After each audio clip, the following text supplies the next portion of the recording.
No, so but back to the party story. I was recording both of them, Hmm. and there was one moment where they were I was just like we were just playing the beat and he was Hmm. talking, and then someone like tapped me on the shoulder and started talking to me, and I paused. I pressed stop on the thing, Oh shit. and that he got upset. Did he? Process that has been around for quite some time. It's called overdubbing. Overdubbing is a recording technique. All right, everybody, welcome back to the OVRDUB podcast. You're here with your boy J Dub, and we're going through the layers with the players who help craft the magic and the music. And today we're here with a special player. And go ahead and introduce yourself to the people, my boy. What up? What up? This is K Twist. Happy to be on here, man. Yes, sir. Welcome to the OVRDUB podcast, Brody. How you feeling today, man? Man, I'm great. I'm great. Oh, that's wonderful. I love to hear it. I love to hear it. So just to dive right into it, right? What I like Yeah, to start with is just kind of asking everybody the question of how did you get into audio engineering? Like, what made you even want to step into that realm? man. So I was into filmmaking at first when Yeah, I was like, yeah. So like back in high school, junior high, I was always a kid with a camera, just shooting everything. People asked me to like edit their video projects or whatever. yeah. So then I got really into like editing, like the background side of things, like behind the scenes. Yes, sir. And then I had some friends who made music as well. So like Mm-hmm. I started linking up with them, and then so I was editing their songs, and then Mm-hmm. I kind of just got it. And then I'd always been able to like I got a keyboard when I was a little like in second, third grade. Like So a like piano. a little Casio keyboard. I still Oh, have it. It still works. I still your play it. word. It still works. Yeah. Okay, fire. I kind of just figured out like how to improvise on keys Uh since I huh. was like real little, and then that kind of carried through. And Dang. So then so so what age was this? I was like second, third grade, I think.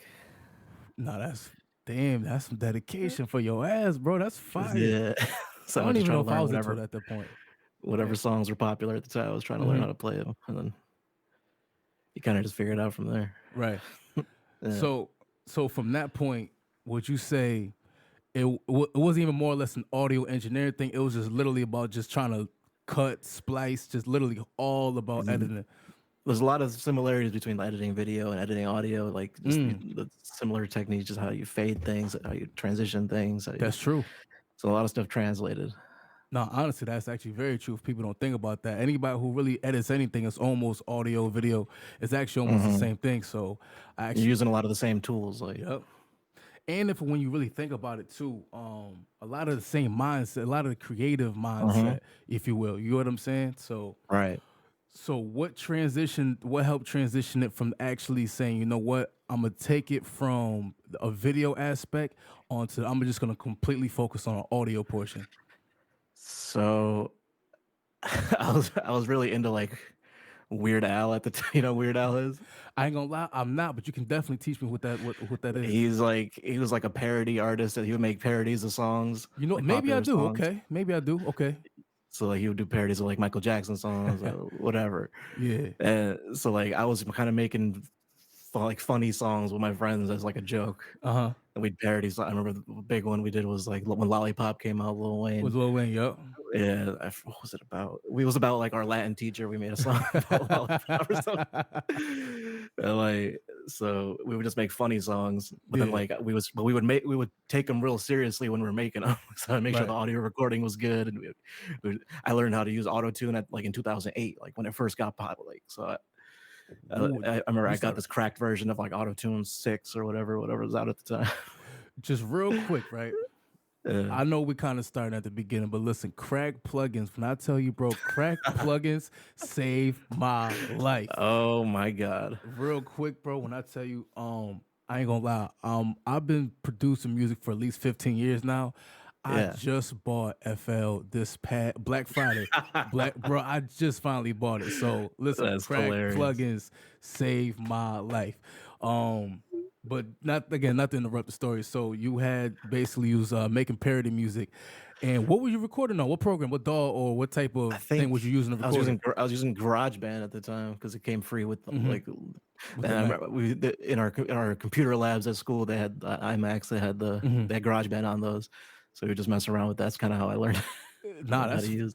so that's So that the fact that even you can use a program that's just already came on a computer, and you Hmm. actually not knowing at the time, but having that basically be the starting point of what the legendary person you don't turn into, man. Like I look And at then that, I look at that as so, some fire stuff. yeah. I was also I was really into making like mashups at the time too. Hmm. Like just like taking a song and acapella and throwing it over another song's instrumental. Right. It kind of like, and I was using Audacity at the time. Oh, that I Shout out forgot about Audacity. Audacity. That was a starter program for Yeah. a lot of people, Brody. Oh yeah. So I really learned how to Damn. like manipulate BPM and like really. That was a lot of like, you really learn how to edit audio in that thing. Nah, listen, you know what though? Shout out to my boy Sean Dawn. He was using Audacity to flip his samples. We was making beats, and then he was putting it in Hmm. Audacity before he put it in MPC. And that's when back then that was the like the Dipset heat maker sound, the up Yeah. tempo, high pitched classic 70s samples and all that. Yo, bro, Right. it used to come out so fire. Excuse me, it used to come out so fire because me personally, he put me on the Audacity. I ain't know nothing about it. I come from the Mixcraft world, bro. That's the first program I heard Okay. about. It was Mixcraft 2. If anybody remembers that, Wow. Mixcraft 2, bro. I messed And around with that a little bit. did you? Yeah, like very briefly. I'm thinking my cousin had it on his laptop. He used to be a DJ too. I So thought it was the dopest stuff, bro. I really did. yeah. But when I started out making music, I was trash. I ain't gonna lie to you. I ain't gonna lie about it. I mean, who starts off amazing right off the gate? Like, It was man, nah, but that is a great point though. So just for everybody to know, who starts off great from the gate? That's a bar for y'all. See, we gonna clip that. Yeah, who starts like off that. great I from like the gate? You know what I'm saying? Next thing you know, I'm about to get a tattoo right here. Nah, I'm just playing. I'm just playing. So you started off with Audacity on the Mac. You was doing parody songs, and Yeah. at what point would you say, you know what? I'm good at this. And you knew you were good at this. Like to the point where you said, let me take this to another level. So that was like 2010, 2011 when I was Mm-hmm. doing that. And then I feel like I was decent enough by like 2013. I was able to like record people and make them sound okay. Mm-hmm. Better than like the average like Talk your record. shit. Yeah. Yeah, but I feel like I didn't really get good till like 2019, 2020. Like it took a while for me to Mm-hmm. like really think. I was like, okay, done enough. I've recorded enough people at this point to like, Mm-hmm. I've gotten enough feedback to say like, okay, I think that I have like a certain sound that I can create and that it's people are looking for. Right. So So yeah, at that time, how many people do you think you had to record to gain that confidence? Or to gain that experience I as well? mean, I mean, I wasn't I wasn't working with a lot of people, but I was working with a Mm-hmm. few people a lot of times. So Okay. like you record an artist over like 200, 300 times, you make a bunch of, so you kind of develop like a chemistry with that Yes, sir. artist, and you just sort of figure it out. I love the fact that you said that, bro, because people need to understand. You basically, it's like reps in the gym, right? Hmm. You had to do at least 200 to 300 reps to get well, not even just get comfortable, to just understand the flow and how Hmm. the sound of these voices work. Right, and then and that artist is also figuring out their sound, and you kind of do it together in a way that like you might. I remember, Facts. uh, what artist was it? Quez. He was one of the first artists I ever Oh worked yeah, with. shout out Quest. Yep. Yeah, so he when he first started recording him, he was straight just, I'm a rapper, and he was just he had like a real energy with his rapping. And then he's like about a year into it, we switched his sound into more auto tune, Mm-hmm. and then he really started figuring out his voice from there. Mm-hmm. And now he sounds like amazing in that Yo, shout whole out to lane. K Twist. He was coming up from the bottom with y'all, man. Stop playing. You heard? Yeah. So when people look at you, and if you could sit there and say, yo, I would want somebody to learn this, get a wow factor from this, like what would you Mhm. say you would want somebody to know when it comes to mixing, to say, yo, if you really want to wow somebody, this is probably what you should maybe add to your chain, your mix technique, anything, any wow factor tip. That's tough. Uh, like what? Like you're saying, like a certain plugin or something? It could be a certain plugin. It could be a certain thing. For example, it could be like, here's a wow factor. Stop Mhm. overthinking the mix and just focus more on balancing elements. It doesn't matter what type of tip. So I'd say like I always aim for like efficiency and like working fast, and Mhm. while I'm like tracking someone or something, like you want no downtime where you could throw off the momentum of someone recording, Mm. right? So like as if someone's like recording a line and then they want to add a certain effect on it, I don't want to spend like more than a couple seconds pulling up a new plugin or something and dialing it Right. in. Like I want to have it ready to go. Right. So like um so like the way it's hard to show, it's hard to explain without showing you like a template of like Yeah, the way I set up go my ahead, pull that template. shit up there. No, I'm just kidding. I could, Nah, but the way I have my nah. template is like I make it so it's very easy to like Mm, access everything I need without having to like search for it, without like, fire. or like even if we're like recording, like I don't have to. I know a lot of people that record in Pro Tools. Mhm. They like set it up so like they have like a recording track Yep. and then they drag it down to their channel. Yep. And like, but like I have it set up so I can just record it. It's there. It's done. Next try. Next vocal. Like keep So going. so when you record, right, and this would Mhm. go into a workflow thing, right? Would you Yes. what you're doing is you're recording on one track, but then you're gonna go straight track like that?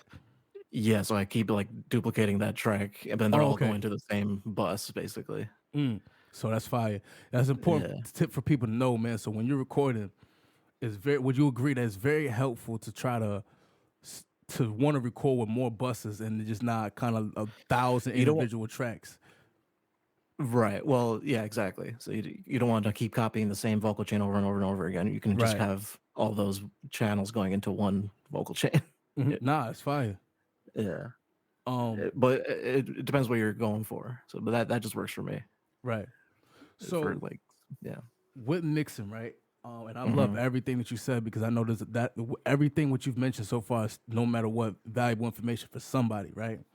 But Sure. Yeah. one of the things I at least wanted to kind of touch back on was when it came to your mixing and your journey. Hmm. Do you believe or did you go to audio engineering school? And if you did or didn't, what is your thoughts on audio engineering school? So I did. I went to an audio engineering school in 2019. It was like a year Fire, long program. It fire. was SAE New York. That was the name of the school. Okay. But so this was in 2019, right? So it was right before the Yep. pandemic hit. I was just about to, damn. So Okay. so my first half was all in school. The second half it was all online. Nah, it's And dope. the second half was when we really get hands on with like working with the mixers. Oh, Like I okay. said, So now I take that back. yeah. So it kind of was, but during that time was honestly when I really learned the most Look at God, man. because Okay, they got my interest. You piqued my interest. like the first half it was all like fundamentals we were Mhm. learning in school. Like they taught us just the basics of audio and like we learned Pro Tools, Logic, Mhm. Ableton. But then the second half, when I was back home, I had to basically figure everything out myself. Mhm. And so like they would give us these like Pro Tools assignments, Mhm. and I would basically just have to like, because you could ask questions to the teacher, but it was barely, you're really on your own. Right. And that's when I really started like I was recording a lot. Well, once it was safe to record people, I was recording more people. Now you about telling Uh, yourself. yeah, right. But that's when I really started locking in with like getting good at recording people, like Mhm. figuring out my own template, figuring out like my own sound. And And yeah, I yep, don't know. So the school, like, so I honestly didn't learn that too much. much Like, in the school. I don't use a lot of the stuff I learned in school that much, if I had to be honest. Damn, But man. Oh I man. I met some really cool people, made some really good connections there, so that was 100. worth it. 100. And you know what though? Just to support what you're saying, actually, a lot of people that are here that go to audio schools, a lot of time don't really talk about like how you said getting the value, the full value from it. They usually say it's the network that they got from it that's really Right. close to their heart. You know what I'm saying? So, So I would agree with that. Yeah.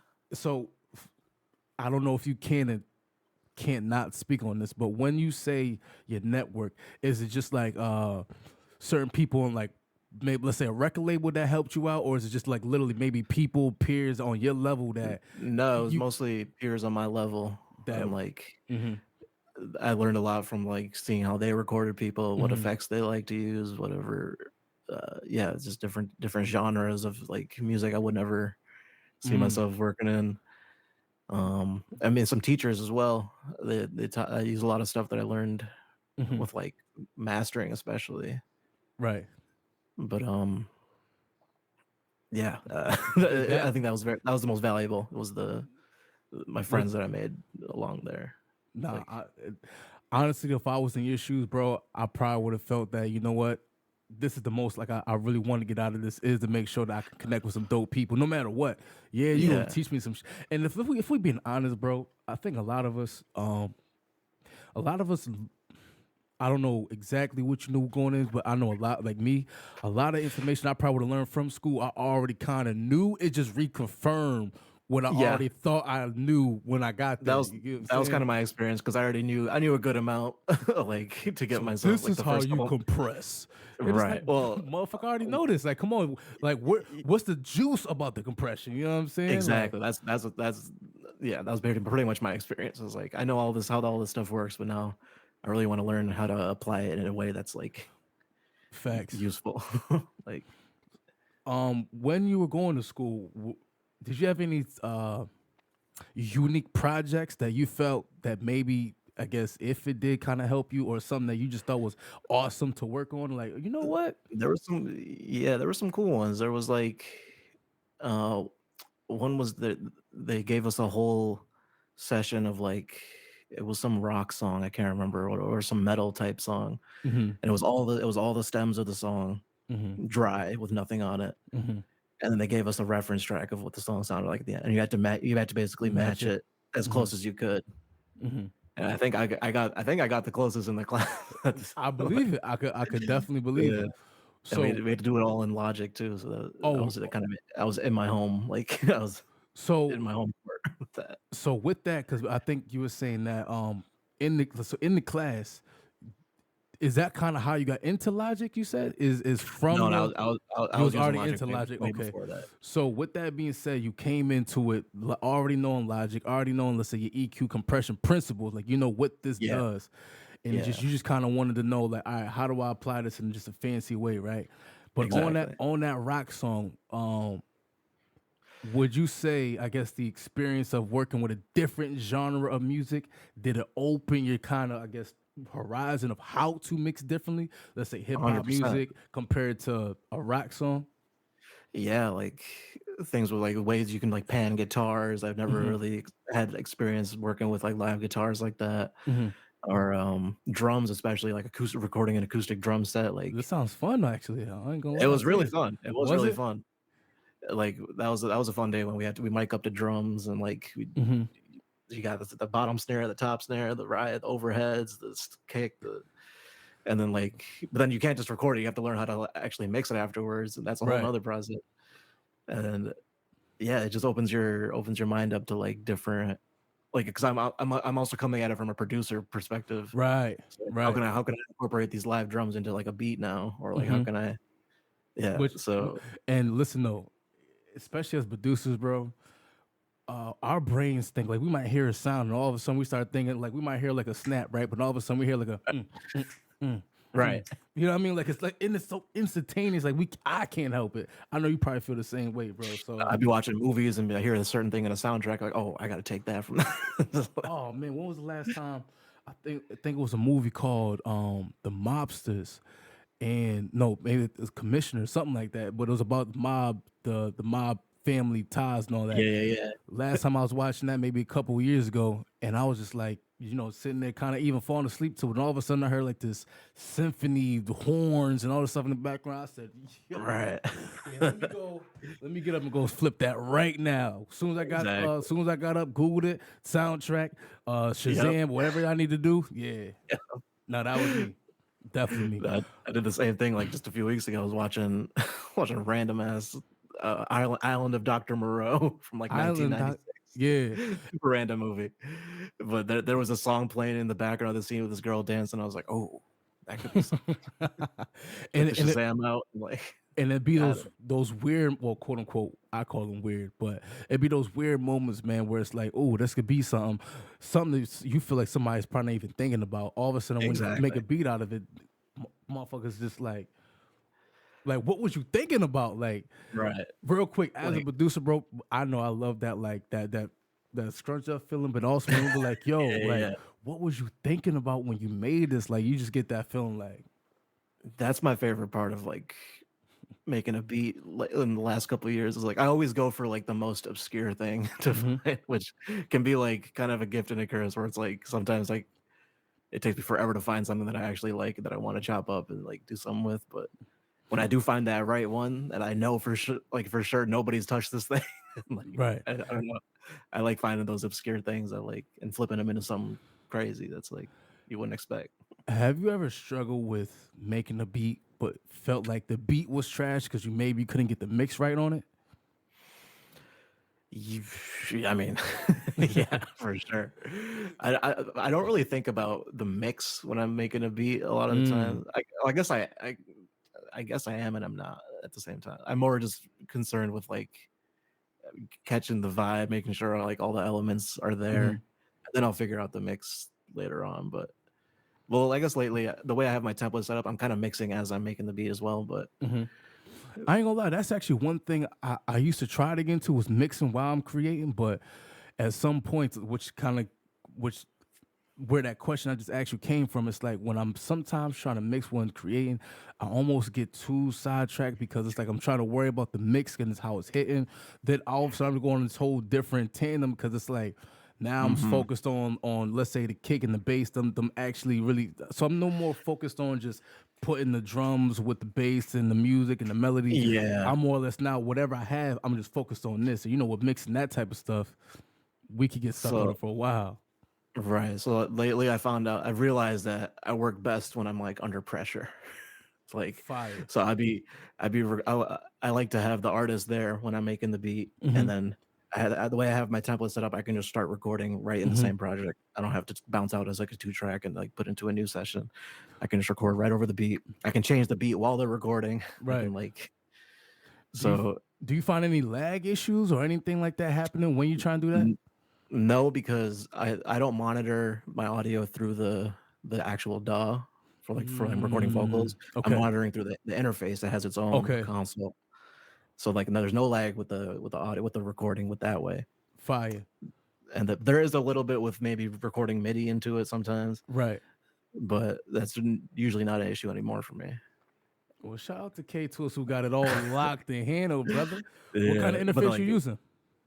Apollo Twin. Okay. Okay. Fire. So with that, it has like its own console app that you can monitor all your audio through that. You can hear the Yep. auto tune, you can hear everything, no lag. Nah, it's fine. So This is a sideline question, right? How do you feel mhm. about recording at maybe certain kilohertz? Do you believe you just got to record at 44? Do you believe it recording at 48, 96? Like, do you believe there's any certain differences on vocal quality when you do that?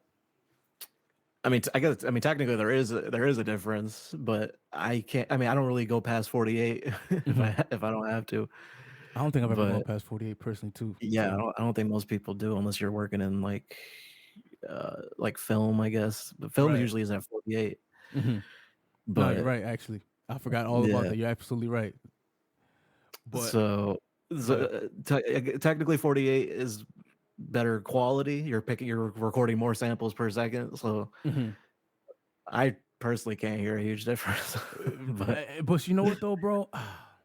I'm glad you said that, which is one of the reasons why I asked the question, because I personally don't hear it that much. I was It's very subtle. It's interested. definitely Right, it's subtle. very subtle. I was interested in trying it because I kept hearing about it. And at one point in time, I think maybe it was a couple years ago, 3 years ago, that was like a big thing on YouTube. Was people searching up like sample rates and stuff like that. So obviously, I'm pay attention to what's going on. And yeah, I just felt like I didn't hear too much of a difference. And I never had a computer that could handle anything higher than that. So I was just about to bring that up. Like I was always working on a computer that like my computer I had before this one, I had to have a fan aimed at it, or else I could not record at all. If the room got slightly warm, it was over. So like I was used to just recording at the lowest possible that I had to just making it work like that. But now so I can handle recording at a higher thing now, but I keep it at where it's at unless I have to change it. But otherwise, yeah. I'm glad you brought that up, bro, which leads into my next question. Do you have what I call a struggle story, like just a crazy, maybe a funny ass struggle story while recording and on your Oh, on your audio journey? I mean, I'll be recording in the most random places. Sometimes we'll set up inside like a car, Yep, or like that's you fire set up. though. I don't know why that I mean, shit's kind of cool though. I don't know why. it's pretty good acoustics in there. Nah, Like, for real though, that ass. I just yeah, wish the cause you know it's bouncing off the glass. This is some like real nerd shit right now, right? So right. because the audio is bouncing off the glass a little bit, but other than that, yo, like you said, the acoustics in cars is made a certain way for shit Yeah. like that. I mean, I used to have like a big mattress set up as like my my like for my Hey, acoustic treatment, yep. and then I got a little closet over here that I haven't Mhm. set up. But I'm trying to think of some like a lot of the struggle stories. It's like not even I know, struggle. Like I know. With me, man, when I first started recording, shout out to my boy Mapes, man. We started off. I had like this computer desk, and I had maybe one, two, three, four, about 8 books that were encyclopedias. Right? Never read them, oh never used them. Don't know who gave them to me, but they were stacked on top of the actual desktop that was on yeah, the desk. Right? So that was quote unquote my mic stand. Right? I started off with oh I started off with the Samsung CO1U, the USB joint. okay, So I had that, and there was like a little desktop stand or whatever. So I had to put that on top of the books, and then I had took the hangers, regular wire hanger, bent bro. that up for I'm the about to air. send you a. I gotta send you a picture after this. My first setup in my dorm room. I literally took a coat hanger. You Yep. bend it this way so it stands up right. I took 2 chopsticks and a cream cheese container, cut out the hole, put it like a thing to like a pop filter, and I had like a rock band mic set up inside the coat hanger. That was my dorm room setup. First of all, shout out to you because I wouldn't even thought of that, bro. That's first of But all, you the get creative when you got nothing. Like, bro. Word of my mom, I swear to God, like, um, so just kind of just to end that story off, I had the coat. I mean the hanger with the what do you call them? The pantyhose joints. oh yeah, I did the same That thing. Yeah, yeah. yep. That man, yo, listen. And again, so how I recorded and made beats was you remember Windows Movie Maker, bro? Of course, Bro, a classic. shout out to my boy Perry back in 9th grade in Proctor High School. Boy Perry put me on to Windows Movie Maker. This is how he was making his You made songs. beats in it?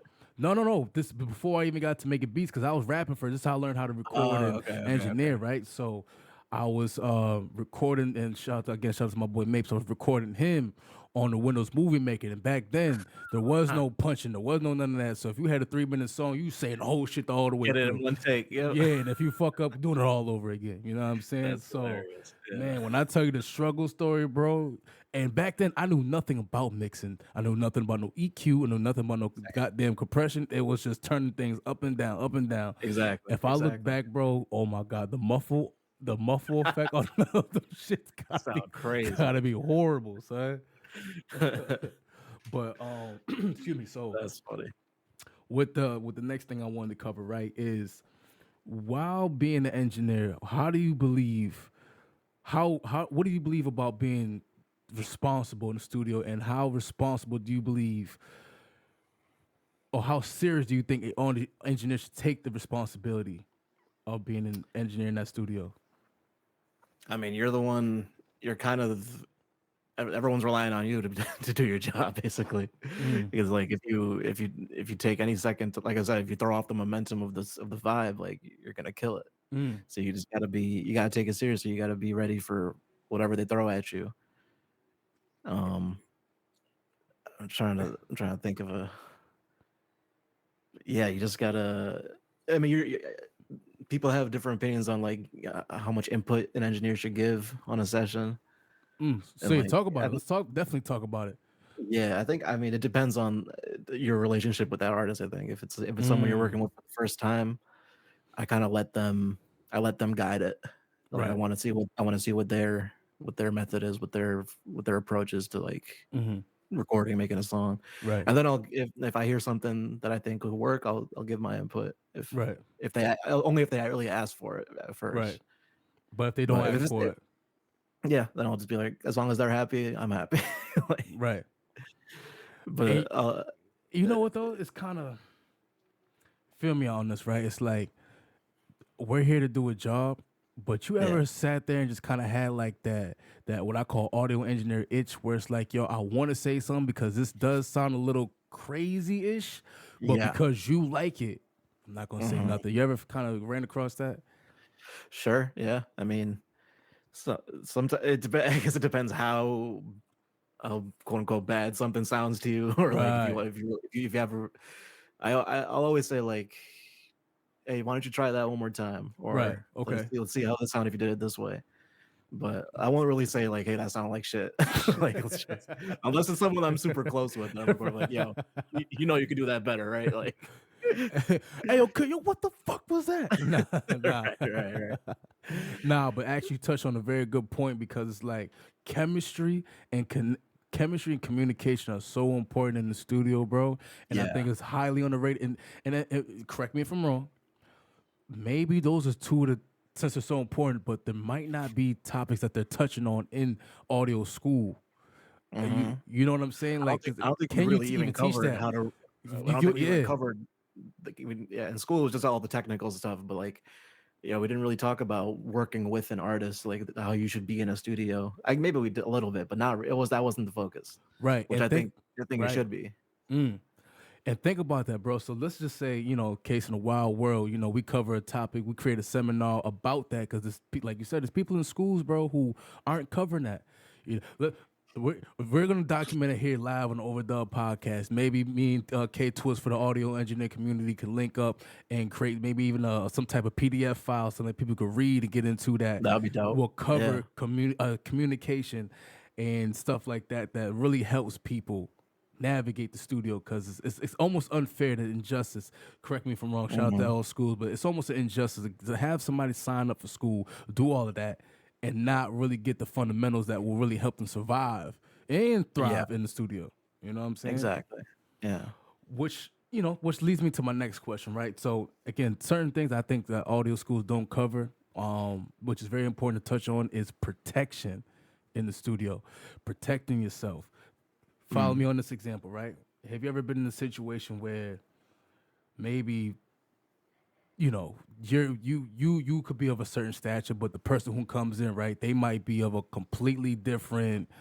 They're on a completely different time, and they might be coming in with guns. He might be coming in, but Sure. think Yeah. about it. That's us as audio engineers. We know that if this person's really about what they say they about in these records, this is how they roll, right? So Yeah.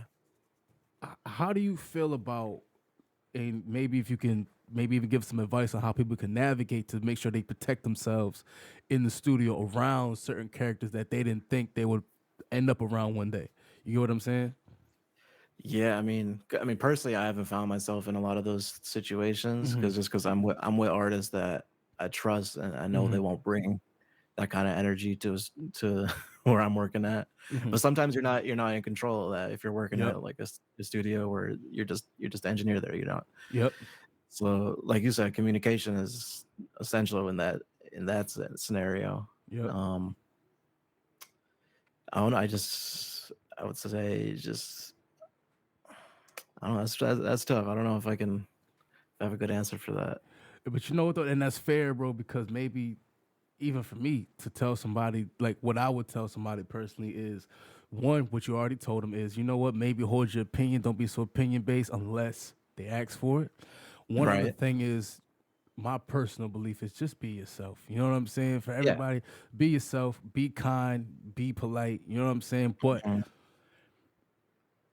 don't be so much of a pushover to where now people are making you do things that are just completely goes against your adult code, your human Yeah. code. You know what I'm Yeah. saying? Whatever you stand 100%. for type stuff. You know what I'm saying? So Mhm.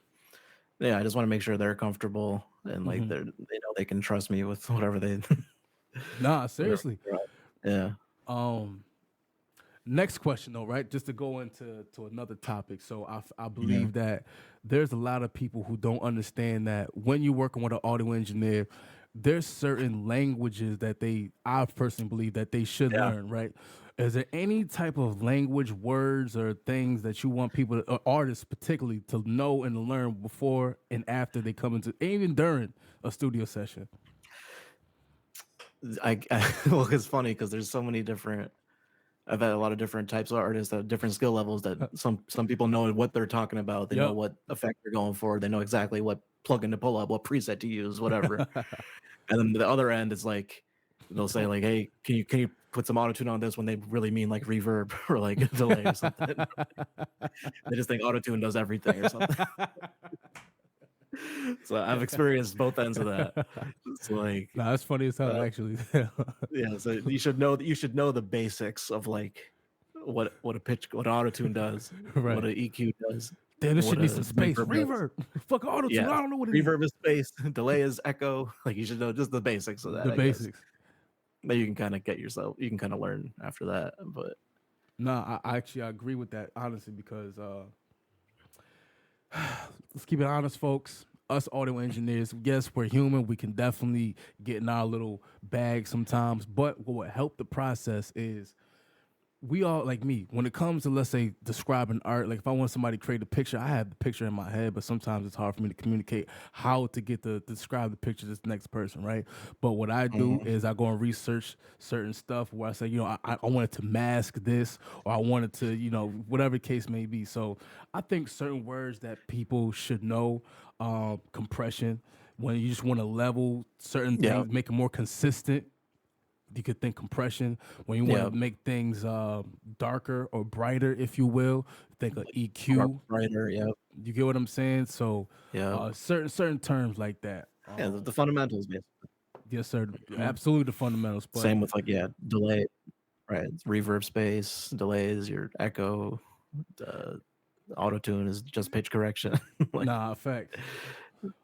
So going to the next part. So while working with, we're on the topic of working with artists. Is there any type of artist that you work with in specific at this current moment, or certain artists that you wanted to highlight that you work with over your course of your audio journey? Just that I've been working with. Mm-hmm. I mean, maybe even some funny stories about working with certain artists in your journey. I have one that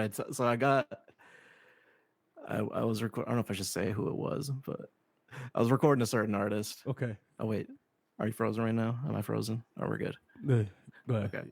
Because I was in a big studio at the time. This was in LA, maybe like a year and a half, 2 years ago. Mm-hmm. And shout out to you for being in a big studio in LA. That sounds fire. It was dope. I mean, I was at the time I was in there. They had like a studio A and studio B. Okay. So I was in the downstairs studio B, just like we were just finishing up or something. We were about to leave, and then we had heard this. Oh, this big artist is working in studio A upstairs, and then we found out their engineer was running late. So they're like, "Yo, you should go up there." And shit, it sounds like it's supposed to be good. Go ahead, yeah. So I went up there, and I walk into that studio, and it was PARTYNEXTDOOR and Bryson Tiller were in there. Get the fuck. They were working on So they were working on something together, and their engineer was late, so I had to take over for the brief amount of time that I was there. That's fire. So I plug in my laptop. I didn't use any of the equipment that was in the studio because I was just so used to using my stuff. Right. So I had my laptop, I had my interface, and I plugged they had that Sony C100 or 800 mic. Yep. That thing sounds crazy, by the way. Yo, that thing is what, 10 bands, right? I think it's more. Nah, damn, no, that sounds so fire, bro. That's one of those like, how did you make it here types, like you never thought you would go through that to make it here type story, bro. Yeah. Wow. So I was so at the time I wasn't even really a big fan of both of them, really. I was aware of them, but since then I've become big fans of them. Facts, yeah. Because it's like, but I'm still not a fan. They gonna watch this shit and be like, you know. Just to say, like, their fame didn't really have any effect on me as I was walking in the studio set. I was just trying to think of it as a normal session. I'm just recording these guys. Okay. That's so fire, bro. Yeah.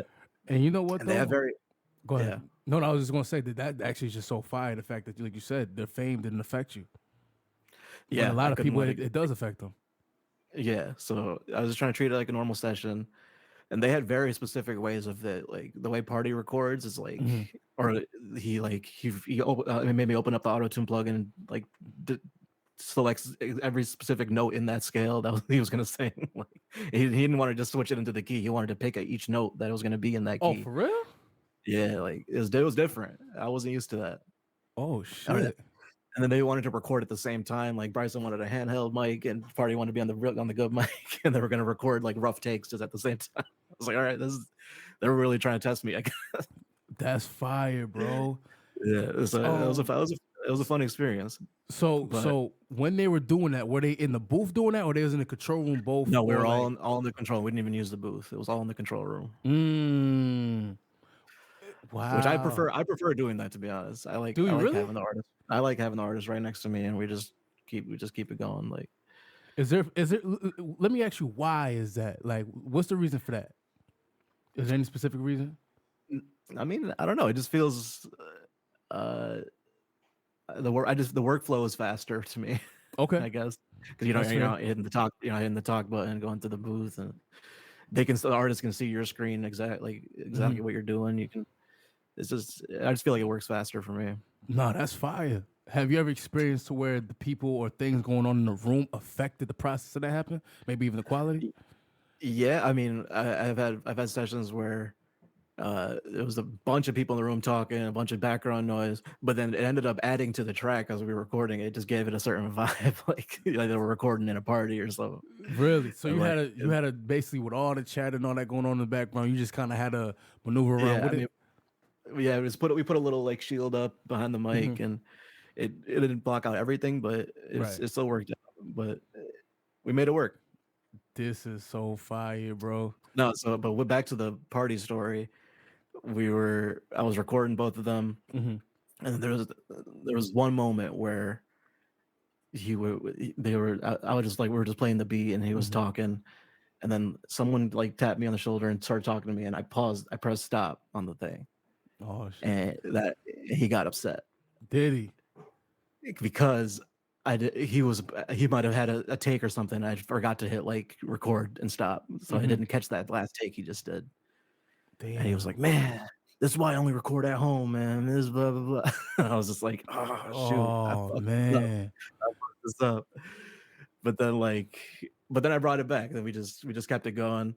So I like so now I always think about that, like I said before, you don't want to throw off the momentum if you can't make them. Now I make sure I'm always recording no matter what. I want to catch every take, even if they're not going to use it. Like I just make sure everything's recording.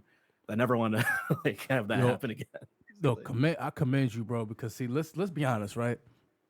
We record a lot of AKA local people or people who's, let's say, not signed on that type of stature, right? If that had happened on a quote unquote lower level, we would have been able to stomach that type of L a little bit better, bro. Sure. I can only imagine how you truly felt in the moment. If I'm putting myself in your shoes, whoa, bro, I can't lie. Act like I would have been the coolest about it. I'd have probably been low key sweating, nervous as fuck. I was sweating a little bit, but I was just like, all right, we just gotta bring it back. And then by the end of it, we were cool. Like everything was good. It was just that moment I fucked up. How long you think that session was? We recorded like 3-4 songs.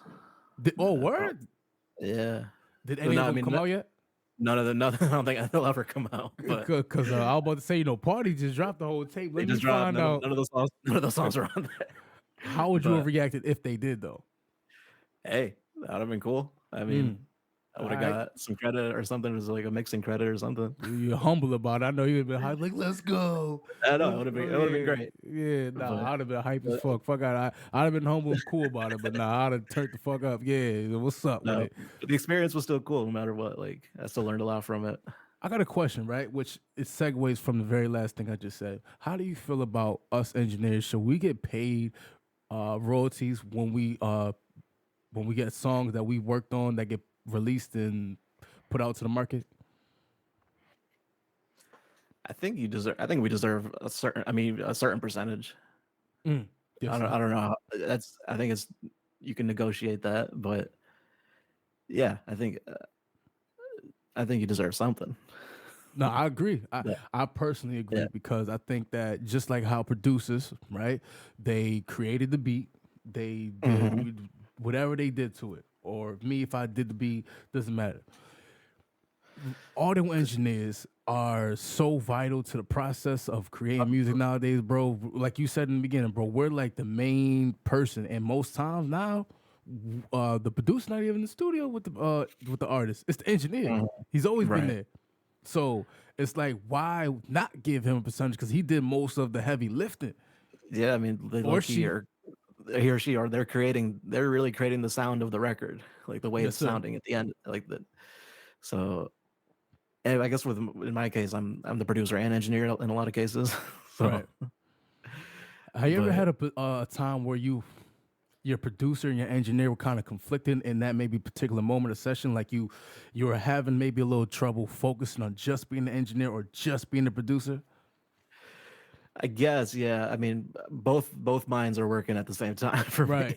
Like, so like, but if I'm recording someone, I'm mainly putting most of the energy into making sure the recording's good, and then I'll worry about the beat stuff later. But And I commend you for that, because I'll be honest, bro. yeah, I've had a moment, being honest, I had a moment to where I'm recording somebody or recording a song, right? And again, back to what you first mentioned in the beginning about the editing thing. mhm. My brain with the producer and the engineers automatically thinking editing, how to improve, move this, do that, this, that, and the third. Yeah, So I've had a situation before where it was kind of where it was like I'm not stepping nobody's toes, nothing like that, but because I'm just supposed to be recording them. But I'm saying, yo, if you do this like this, because the beat is hitting like this, it could sound like this. And sometimes people don't want the direction advice. the They just feedback or the right. They yeah, just want you to do the job you came to do or got paid to for do. sure, You know what I'm for saying? And sure. I had to learn that the hard way. You know what I'm saying? Mhm. So Or sometimes separately, like an artist will come with some other people, and like they'll be like background engineer and like they're giving you ooh, ideas. talk about it. They're like, I'm like, bro, I got this. Don't worry. Like, I know what I'm doing. Talk about But it. occasionally they might come up with some idea that could be like, okay, we'll try that out. But a Right. lot of times it's like, I can handle this, bro. We're good. The fuck up, nah. Just kidding. Yeah. But that actually it's just like backseat driving. Right, right. Please, in the audio engineer world, we do not want y'all backseat driving a lot of the time, because we pretty much know what we're doing, but we will hear out your suggestion, because like he said, sometimes you will have a good idea every now and then. Mhm. You know, clock is a broken clock is what is it? They say a broken clock is twice a day. Right, twice a day. You know what I'm saying? So we might have one or two up in there. But also in communication, I think that even if you do have an Yeah, idea, communication and the language of what you're saying, 'cause you might be saying what you're saying might actually be a good idea, but yeah. how you communicate and how that shit coming across, that really we might not get it, might not understand. You feel me? So Yeah, so for the most part, I'll always say like, all right, let's try that real quick, and then we'll see how it mhm, sounds. Like, right. but I'm not 100% committed to it, but I'll just show them like this Hmm. is what it would sound like if we did that. Okay, I got doesn't you. work. All right, then we'll switch it back. Word. So next question: how do you feel about getting paid as an engineer? Do you rather get paid for an entire song? Would you rather get paid per hour? Like, how do you feel? Would you rather I'd have it probably, happen? for the most part, I'd probably just do per hour Hmm. because whether you never know whether these songs are coming out, how much money they're gonna make. That's true. So the more like consistent thing is just getting the hourly. Have you ever been in a position where someone said, "Hey, you'll get, let's say, some on the back end. We promise you'll get some on the back end if you just do it, let's say, for free right now." Mm. Have you been proposed I with mean, that a lot? sure. I mean, a promise is kind of meaningless. Like unless you're Right, signing something that says like we'll do this, then okay. right. But otherwise, yeah, you can't take anyone's word just for what they're saying. Yeah, You gotta and have you gotta have a certain agreement. that's right. You gotta be on the same page. And in this industry, man, a lot of time they will try to get you like that, because you get Oh you, yeah, especially with you being in LA and with that wonderful story you just gave, bro. You could have came across, let's say, not an engineer. You could have came across an A&R, or let's say a manager of some sort right outside the studio when you was leaving. They said, "Oh, you the one who just did such and such? Yo, let's connect. Oh, sure. we'll set up another session if you could just do that." You know what I'm saying, bro? Some people will Mhm. get manipulated in that way, thinking that the opportunity itself is really what Yeah, is, you know what I mean? And nah, I don't know if it's always it's like not that. exactly. Yeah, you never know. Nah, facts. So, One of the things I did want to touch on with audio engineering is with how you, I guess, move as far as when you're trying to move around mobily. Do you have any Mhm. certain setups, anything that you feel like, now this is, I gotta have this when I'm traveling mobily because I'm working with these type of artists, so I need to make sure I have this type of equipment on me. No, yeah, my whole setup is mobile pretty much. Like Oh yeah. I got Besides the twin, what other equipment are you working with? the twin, I got this MacBook Pro, I Mm-hmm. got this microphone TLM 103 Oh, the Neumann. It's right 103. here. Talk about it. And I got like I don't have it with me right now, but I got this desk mic stand you can pretty much Mm-hmm. prop up on anything. Mm-hmm. And I just travel with that, bring it to different studios, hotel rooms, wherever we want to set up. And Right. I got a little pop filter. I got uh what else do I got? This those little wind screen things, is Yep. sort of thing. So you That's feel pretty like much all. That's pretty when much all I need. Oh, and I have two little like speakers as well that I can pack with me. what kind of speakers are they? They're what are they called? JBL something. Okay. Or they sound good enough to like Right. play back. So I can't mix on them, but I can. They're just good for playback. So when you have that situation, you're traveling, and let's say you can't really mix on those speakers. Do you just rely on your headphones at that point, or do you just Yeah, wait right. to mix at a time where you're at your like I'll regular do a setup? rough mix on the headphones, and then later on, if I have to, I'll put it back in my standard studio Mhm. speakers and get it done like that. Okay. Do you finish your mixes on speakers mainly or So headphones? I'm glad you asked me that person because I personally actually I'm about to change it up because starting tomorrow I actually moving to a new apartment. So Father's Okay, Day, moving to a new apartment. it's a This big might day. be Yeah. come on, talk about it. You know what I'm saying? But the reason why I say that is because currently in my situation, I haven't been able to really use my speakers like that just because of noise and Yeah, yeah. people in my home, their schedule is different than mine. So I don't want to Mhm. disrupt nobody while I'm trying to blast my shit and they can't have that at the moment, right? So Yeah, with yeah. that being said, I rely on my headphones. These headphones in particular, I have a Focusrite 2i2, and I work out of Those the FL. those the Audio Technicas that you're Yes, using? these are the X50s, baby. Same thing. Yeah, I think Come these are on, yeah. great mixing headphones. They're very like flat. They don't enhance anything. They're perfect for mixing. I feel like. Audio Technica. Come on now. Come on Yeah. now. Come on, fuck with us. You know what I'm saying? Um, but with that being said, bro, I actually rely on the headphones a lot. And the only thing I don't like about doing that, because I'll be honest, right? I end up I end up getting caught up in mixing a lot to where I done spent, let's say, hour and a half, 2 hours before I really know it, right?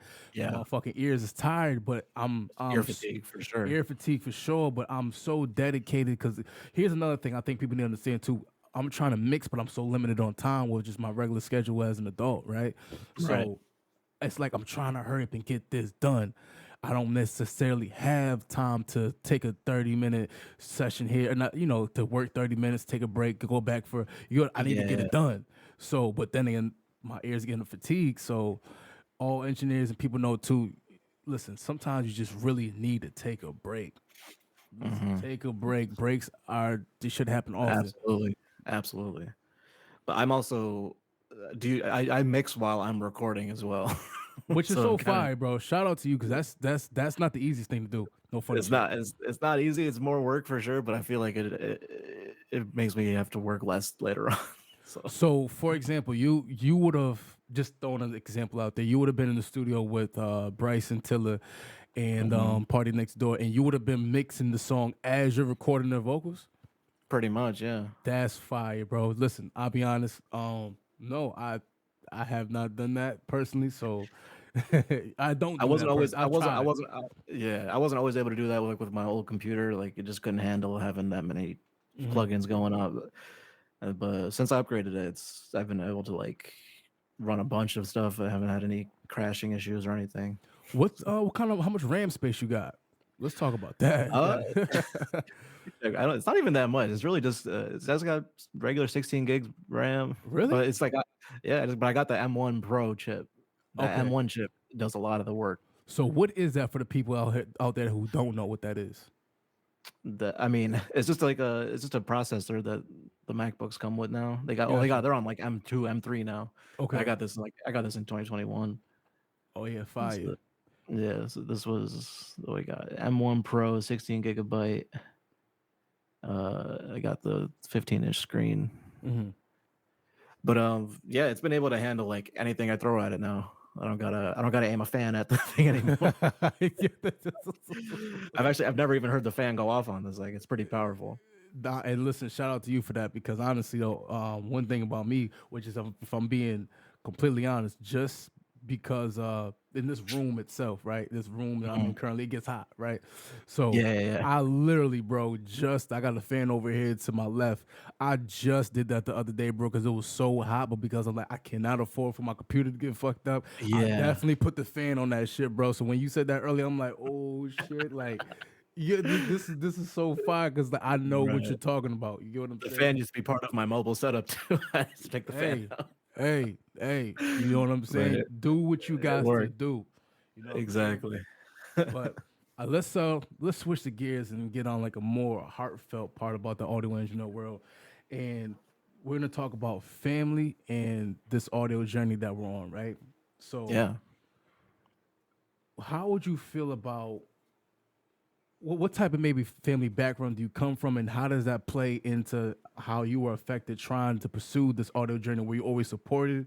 Were you always championing with this? And I mean, like, audio wasn't always my, I guess, like, I studied computer science in school. oh, fire! I did too at one Yes. point. Yeah, so I got my degree in that, and I've just been on a bunch of different journeys. Mm-hmm. But my parents have always been supportive of whatever I wanted to do. Mm-hmm. Um, but like, so my parents are from Pakistan, Okay, fire. and none of them, almost, I don't think anybody in my family does anything with music really. Oh, Like, so you're the only one. pretty much, like, some people play instruments and stuff, but no one's actually pursuing it as like a real career or anything like Mm-hmm. that. So it's definitely different. I Mm-hmm. mean, a lot of them are, yeah, they go to doctors, lawyers, whatever. Oh, so that's like your family's doctors and lawyers, and oh snap!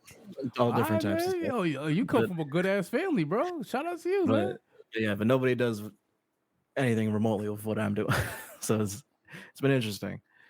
I But love they still support it because I was able to make it work for right. yeah. Would you say that helps push you, because you're like, look, I come from a family of and listen, I'll be honest, right? One of the reasons why I'm empathizing in that situation, because I don't come from that, right? Yeah. So people in my family, like my mom was a poet and stuff like that, so it's kind of like, you get what I'm saying? It's almost like a thing that just meshed for someone Yeah. like you, right? And I know a lot of people who will resonate when they hear you say that I come from this and I'm the only one doing that. Yeah. So I respect it, bro. I commend you for that, because honestly, it takes a lot of Appreciate bravery. that. Low key, I don't know if you noticed, that takes a lot of bravery to be able to pursue that, knowing that you're going against the grain. No, yes, I feel like I gotta prove myself even harder sometimes. Like, this is still like this is a real thing that I can do. Like, Oh, bro, I'm listening. I hear you loud and clear. I can only imagine how that really, really feels, as far as, like you said, like with concern to family. Like, man, I gotta really do this, because if not, you might feel that, even though it's not about them, but it's like, yo, I let my family down, because they probably maybe yeah. wanted you to do that, to become a doctor, and but then you decided to go this way. So Right. you know what I'm saying? Wow, man, Mhm. that's pretty heavy, where people, I don't think they really realize, like, yo, I'm sitting in the studio with you 2, 4, 6 hours. Like, the more you're bullshitting is the more bullshit you're bringing into my life, because I'm really trying to make this work. So think about Absolutely. going back to your family and say, yo, I'm really trying to make this work. I was just in the studio for 6 hours, and they say, well, how did it go? Well, this guy was bullshitting. How much money did you make? I didn't really make nothing, because this person, you know what I'm Exactly. saying? Right. So Right. I definitely see why you would want to stick with a certain amount of people. Or anybody would want to stick with a certain amount of people with that. Yeah. Yeah. No, it's not easy, but Nah, I it's really understand. it's really the only thing I feel like I'm good at. Like, that I can, Same here, like, brother. it's what I got to do. I feel like. Nah, honestly though, same here. And You ever felt like you wanted to quit this, bro? Felt like you was just on the verge of saying, you know what, fuck Oh this. Like, I yeah, don't know. definitely. How long It's ago was the last time do you think you realized to where he's like, no, fuck that, I can do this? shoot. It was probably like end of 2021. If you kind of Mm-hmm. read it, like, because I was living in LA Mm-hmm. like 2 years ago, and Mm-hmm. it was going really well. Mm-hmm. And then like one day everything kind of just stopped, and I had to come back to New York. And like it was That just same like day?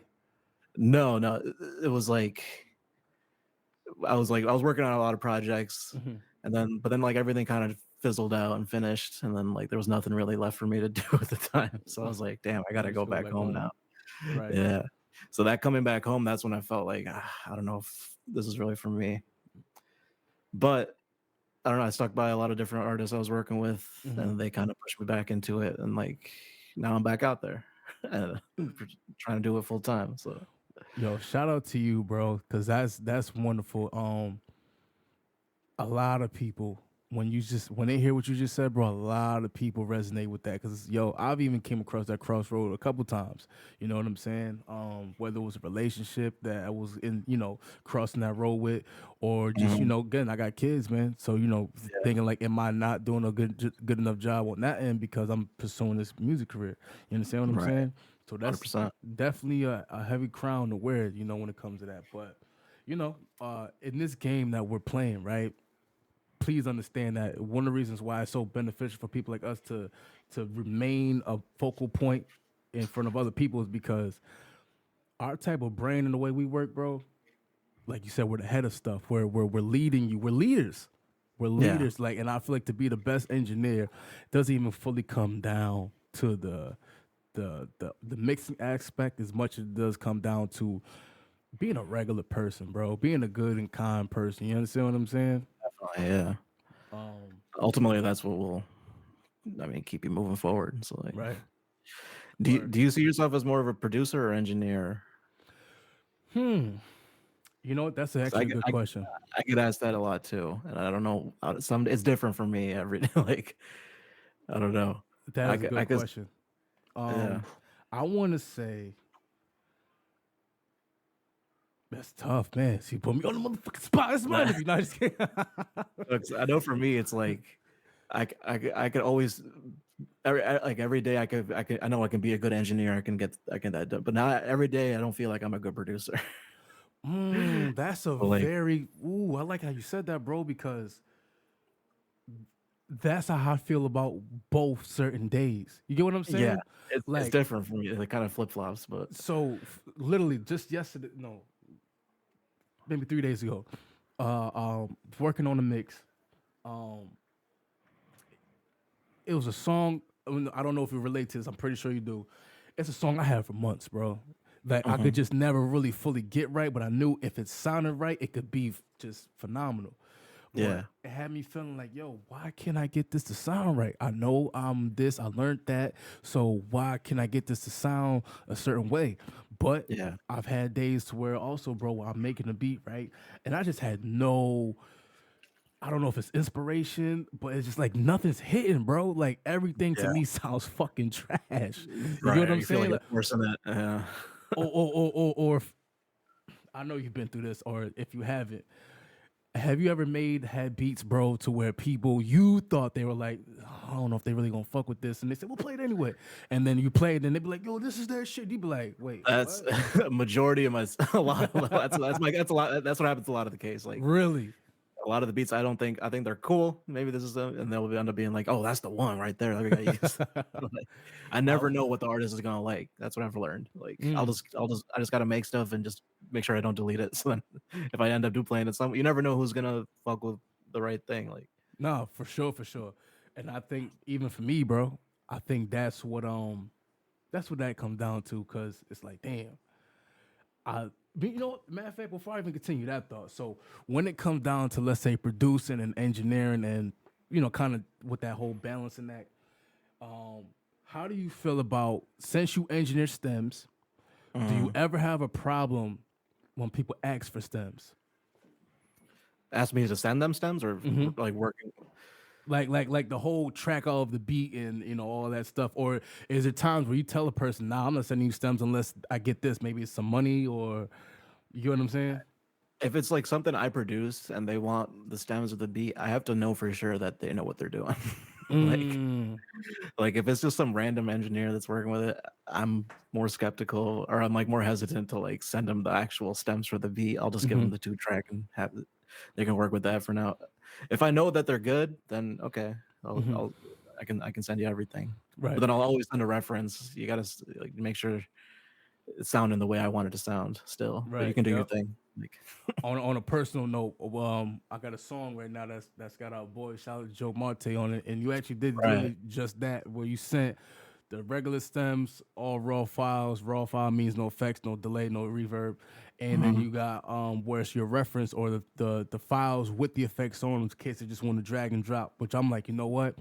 I was telling my boy June, who's on the song, I said, shout out to K Tools, because he said everything how I personally would have sent it. that's how I And on felt. That's what I would want.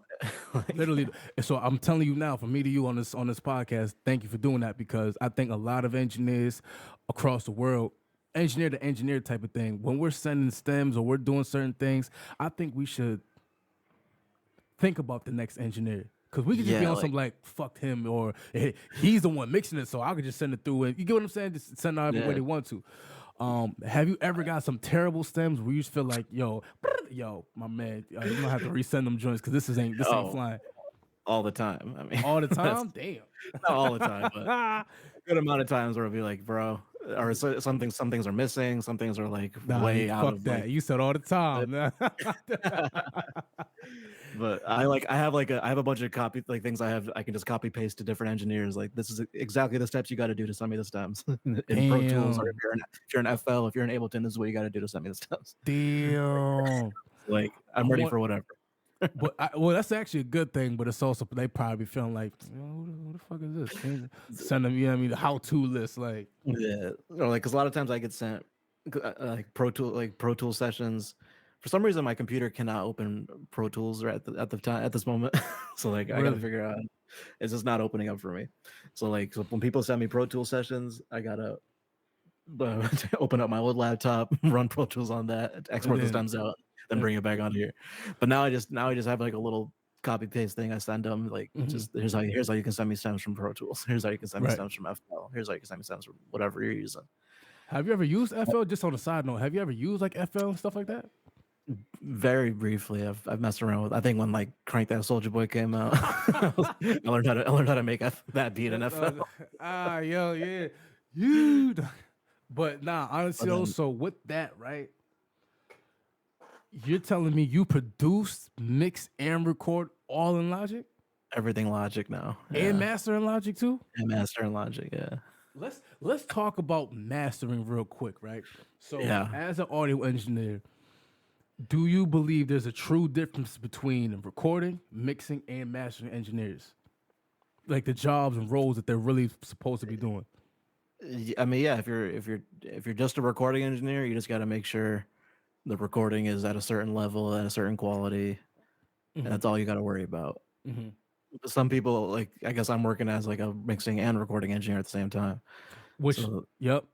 And I was going to ask you that too. How easy or how hard is it to fall or not fall into that role? Because think about it, while you're recording, you're a person of stature. You want to make sure it's coming in good because you can also mix. You know what I'm saying? So like, I've been in sessions. Like, I was in a session with Joe actually, where we went to a studio and they just had a recording engineer there. And so I was just kind of chilling in the back, and he was kind of getting annoyed. Like, they're just recording my voice. They're not putting any effects on it. They're not putting, like, why is it sounding like this? I was like, oh no, they're just a recording engineer. They don't have any of the effects on the computer. that might have been an older studio too, but I've never. Okay, so that's very interesting. So some people they're just there to record and make sure everything's working. So you mean, damn, you ain't gonna put no scent on my shit, no sauce. Nothing. Damn, nah. So then they gotta send me the stems, and then I'll put all the sauce on them. I can only. All right, so we know what? Again, I'm glad I brought that up, because think about how the vibe for the artist, he wasn't feeling it. Now, if he's not feeling it, he's probably not gonna perform to the best of his ability, Exactly.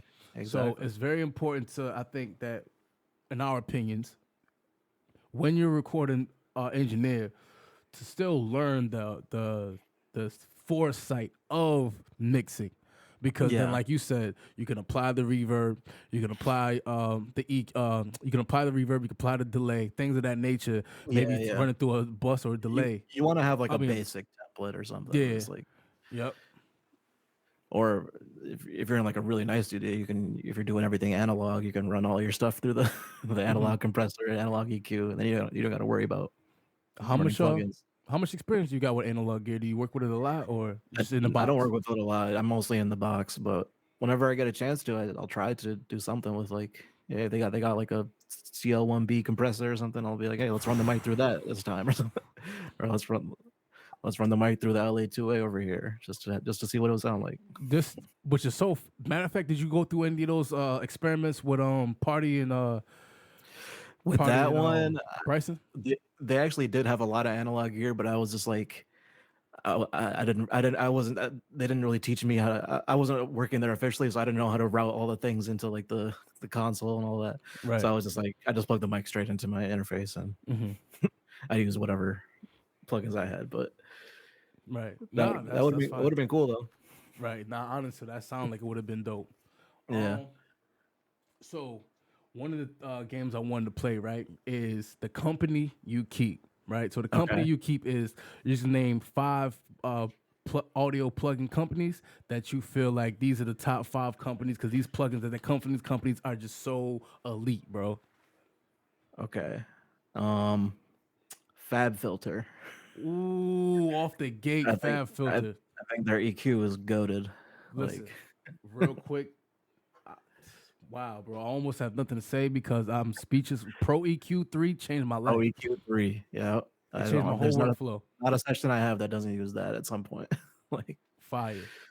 um, So we I got mean, Fab Filter's one. the Waves bundle. You got to have the Waves bundle. You know what though? I was just watching. Shout out to the Audio Nerds podcast. I was just watching theirs, and they were saying that there was a time when somebody went to a studio session and they specifically did not have Waves plugin. They had almost everything else, but didn't have Waves plugin. It's like, wait, what? Like, I feel like how it's do you pretty not? common now. Yeah, how do you not have Waves plugins? Like, Right. so if you What got else we two, got? we got Fab Filter, we got Waves. We got Isotope. All their ozone and all their mastering stuff is great. I Listen, think. bro, Neutron's Neutron's crazy. Matter Yeah. of fact, the neutrons and you ever used the new Nectars? So Nectar was like my secret weapon. Like when I first started out, that was like my secret sauce. And I was like, oh, if I just got Nectar, all I had on my chain was Nectar. Yo, I was like, okay, I remember, bro, when I didn't rely on it too heavy, but yeah, it was a Nectar 2. When yeah, it Nectar came with 2. the auto joint where it Oh, tests, yeah, it gives yeah. you the preset. Listen, bro, that changed the game for me because it helped me realize, okay, with my workflow, if I was gonna try to boost somewhere and let's say to bring out the presence in the vocal, 3 times or excuse me 6 times out of 10 it's boosting, let's say, in 1.7, right? So my first thing is, now if I'm not at that particular, if I'm at a studio where don't got Neutron, I need to be trying to, let's say, go from like a 1.7 boost on average, because this is what I'm seeing. And then if it don't sound good, Yeah, I'll because adjust it from there. shows you what each thing is doing, like in Yep. all the components in there. So yeah, Yo, shout out to Isotope for the neutrons, Isotope, ozones. Neutron, Nectar, ozones. Yeah, they got some good stuff. So we got 3. We got Fab Filter, we got Waves, and we got Isotope. I use the UAD plugins a lot too. Like Shout out to, all the Universal Audio. I'll be honest, man. They're very good at those is one plugin people you cannot crack. So I do not have much experience with them. I've purchased all my UAD plugins. I purchased all my Waves. I purchased all my Waves as well. I actually had a cracked Waves for a long time, but I recently just purchased them, so I had to. But the UAD ones, they just sound so good.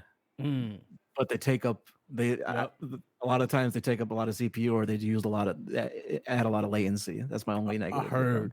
I heard since I'm too broke to be able to to mix with UAD, I definitely heard that. And the UAD compressors sound really good. I was just about to bring up, and remember how you brought up the CL1B, bro? They're I think they got a CL1B plugin emulation.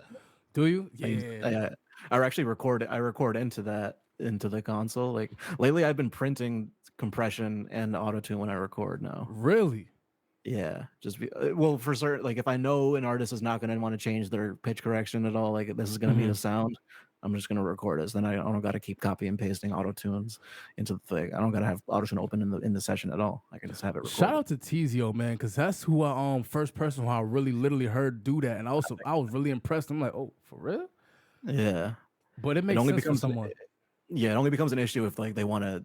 If they're recording a super auto tune, like when they're recording and they want to turn it down later on, then then you're in trouble. But if I know for a fact that this is the auto tune sound they're going for and they don't want to change it, then I'm comfortable printing that. Right. So we got I think that's UAD waves. That's for what else we got? One more, my boy. Do I go Sound Toys? I forgot about them. I use Sound Toys a lot. They're the ones with the decapitator, right? Decapitator. Okay. They got the Echo Boy. They got the Pitch Shift, the Little Alter Boy. I use that a lot. Yep. Have you used the Soothe plugin? Yes, sir. Yes, sir. Yeah. I use that. Who makes that right now? I'm trying to think of the company. It's like Oak Sound or something like that. Yes, sir. Yes, sir. Shout out to K Twist who knows what the fuck he talking about. Though I will say I don't use it on vocals all the time. I use it on almost everything else except vocals. Really? I'm surprised to hear that because most people use it for vocals. We'll use it for vocals. Whenever I use it on vocals, it does something to it where I just don't like, or maybe I'm not dialing in correctly. I think I know what you mean. It's like some artifacts, like a digital artifact. Yeah, it has like some artifacty sort of like kind of gives them like a lispy sound that I just don't like. But I think I got to dial it in different. But it works very well on like everything else I put it on. Have you used Bloom yet, bro? Boom? No, Bloom with an L. BLOOM. Is that another one of their yes, it products? Is. I haven't used it. What does that do? It is, I believe it's a transient expander. Okay.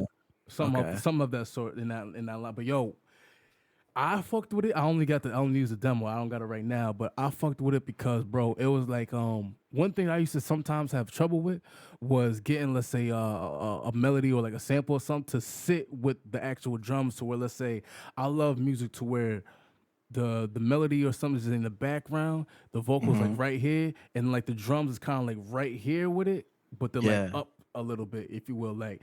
If you get what I'm saying, like the vocal's still up. Well, I'm gonna do it this way. The vocal's still out here, if you will, but it's in the music.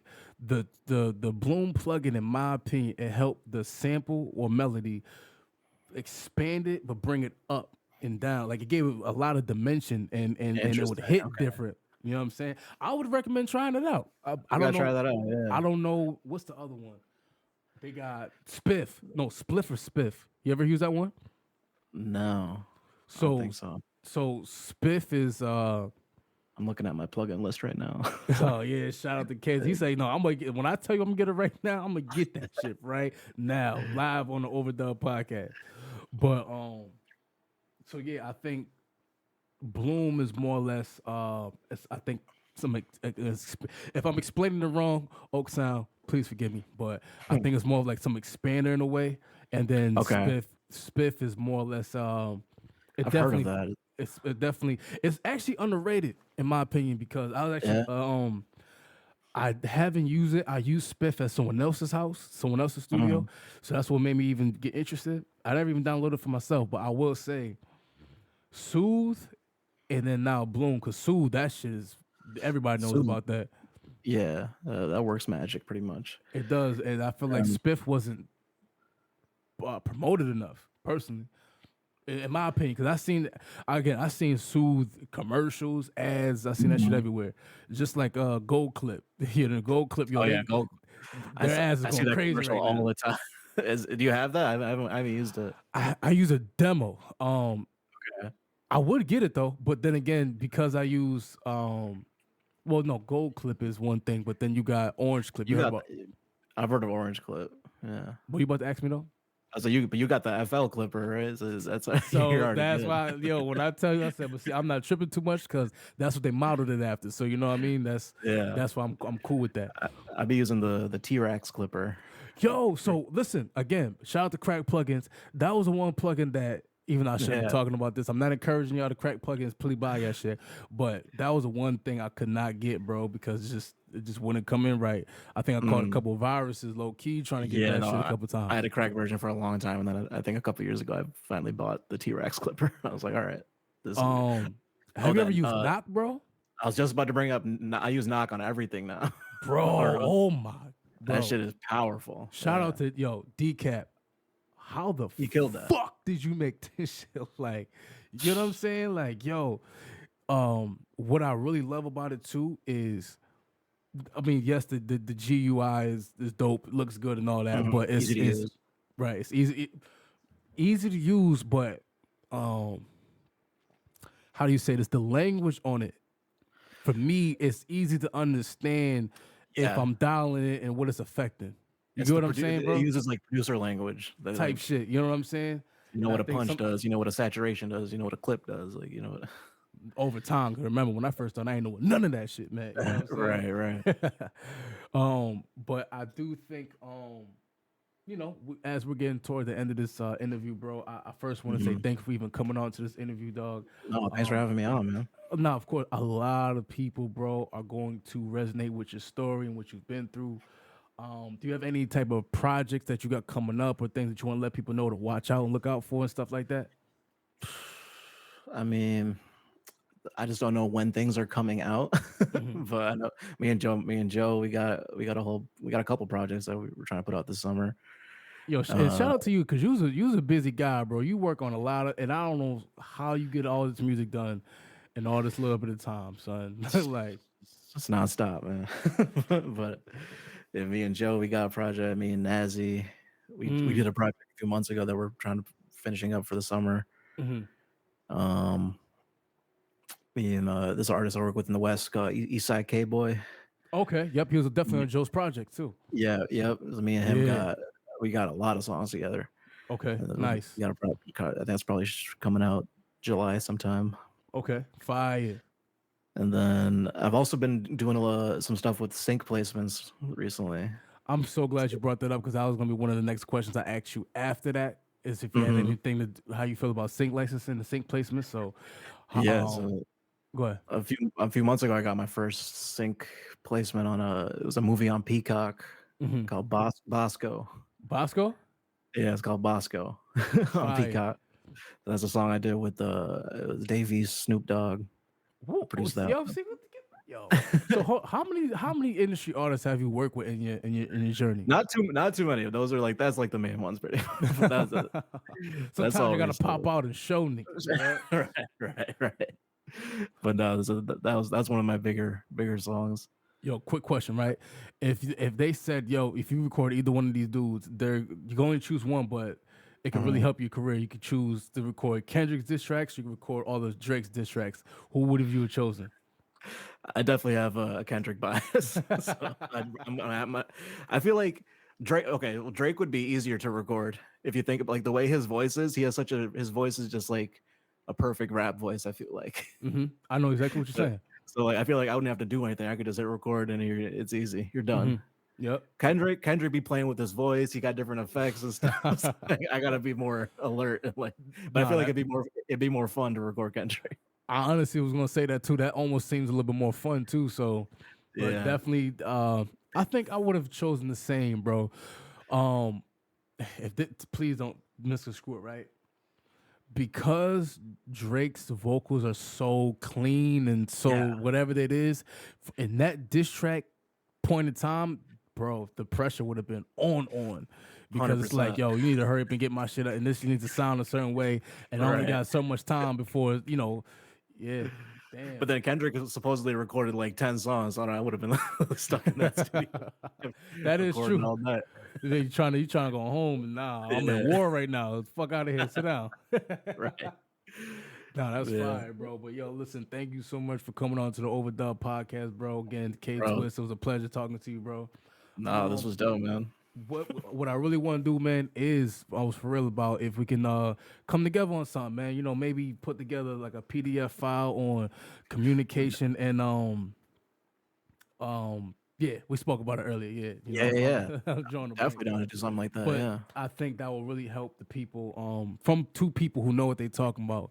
I think that'll really help people from upcomers because I know a lot of younger youth, 15 and coming on up, that really are interested in pursuing music. That type of information might really help them. Matter of fact, bro, I'm surprised someone like you would, I think, do really well with the tutorials and stuff like that. I was just about to say I'm starting. I have a YouTube channel, but I've been recording some videos actually of just me do it. Like I'll just pull up a song that has like nothing on it, and I'll just show my process of like, here's how I would mix this song, here's how I would do this. Like everybody, tell K-Swiss, put that shit out, man. I gotta put it out. No, I'm holding on to a lot of videos actually that I gotta. Sometimes you gotta put out and show niggas. You heard? Exactly. No, but definitely I want to do something like that. Because honestly, though, with all respect and honor, is if I didn't know you, bro, and the way I know your song quality sounds, a lot like it would be a hit, bro. It would be a hit. Think so?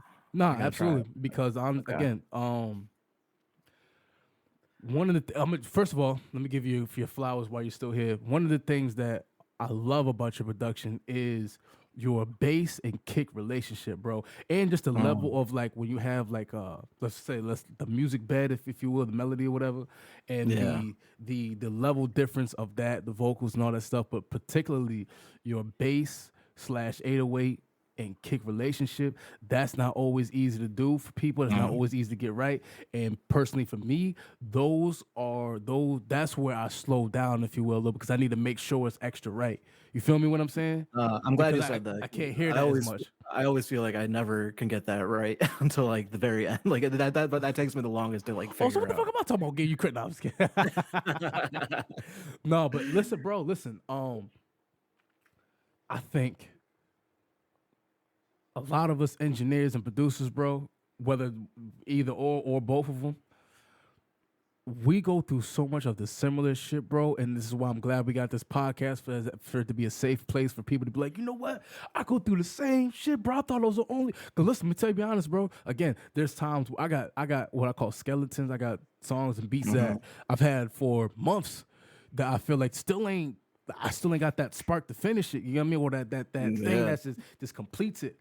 And I used to feel like, damn, like, you know, I might be seeing people make music online or on videos and documentaries and people just busting songs. I hear about how Future and Drake and whoever the producers in the studio just busting out 6 songs. And it's like, yo, if I was to bust out 6 songs tonight, like, you get what I'm saying? Like, how would I do that? What would be the vibe? Would I really get through it? The pressure would be on. So I like how you say you like what I said, because it's like, nah, bro, trust me. I'm pretty sure we all go through a lot of the similar stuff when it comes to what we might even think we lack. A lot of other people might be going through the same thing. You know what I'm saying? Right. Like a lot of times I need that extra pressure just to like, because a lot of times I don't have the beats ready to go. Like I just want to, so I'll have like a skeleton, like you said, like, or just like a 8-bar loop or something. And you make like hit songs, like you pulled up an 8-bar loop for somebody, so I like that, and you just like start going with it. Then I'll just I'll turn the mic on, have them just mumble some stuff, and then I'm kind of building the beat as they're going, and then just keep it going like that. Speaking of which, I got a song. I got a song that I just did. I got a project coming out. There's no set date, but me and my boy June Jux, we got a project coming out. It's supposed to be EP. We might do 8 songs, but it's looking like 5 right now. Point is, though, we got a song, and I made the beat originally in 2020. It was actually New Year's Day, 2020. Right? Yeah, bro. Again, 3 years I had this. Now it's 4 years, but right. I had this beat going on almost 4 years by the time I actually came up or had an idea for the song. My boy June, I did it mad different times with different people and see if they could come up. Matter of fact, I was in the studio with Nazi one time with the same beat, and we had an idea. Wasn't as when you feeling it, and then verse when you really feeling it. You know what I'm saying? We didn't have that extra. No, I was just about to ask if you had like a beat that you've had multiple artists record over, and like you never know who's gonna end up with. So matter of fact, before we let this go, let's actually talk about, since you're a producer too. Let's talk about something and say, have you ever had it to where I guess people felt some type of way about your you giving another beat to somebody else or your production. Yeah, I've gotten in trouble a Have couple you? times. Yeah, well, like sometimes, like I completely forgot I even recorded that song with a certain artist, and Ooh. I'll pull that beat up for another artist like a year later because they never put it out. So I just completely forget about it, and then I record over it, and then they'll hear about it, and then those two artists will get back and forth to each other and be like, "What? Twist sent you this beat? He sent this to me first? Yeah, Hey, this nigga my was bad." wildin'. Yeah, But hey, listen, though, is that really our fault? Like, think about, but that's why it's so important for y'all to drop music. If you'd have that's what I'm dropped this, saying. Like or even again, communication. If you'd communicated, if you wasn't gonna communication. drop it, I could have one out of already knew about what beat you talking about, so I would have known not to put it out there. Mhm. But should we feel guilty as producers? Let's say, all right, we show this person, literally, which is happening right now, right? I show somebody a beat, they like the beat, but if I'm being honest, there's things that them as a person who I kind of felt like, yeah, I'm not really a Yeah, fan of this person right now, so I don't really want to be in contact with business or personal. sure. But Yeah. our the song that they did was though, I ain't gonna say it wasn't trash. It was Mhm. cool. That was cool. But again, I'm not really whatever. They never signed no paperwork, no nothing. I started working with another artist. The beat was made about a year and some change ago. Then I brought it back like, oh shit, I forgot about this. So I brought it back up. They liked it, did it. Someone else heard the song. Obviously, you know that person, the other person, they heard the song and felt Mhm. some type of way. And it's like, yo, how do you feel a way about something? Number one, you never even paid for. Number two, if that It's was the case, free why beat. free beat? Like, stop playing with me. Like, it's a free beat, and you didn't even drop the song. Like, what Facts. Yeah. entitlement like a Like, motherfucker?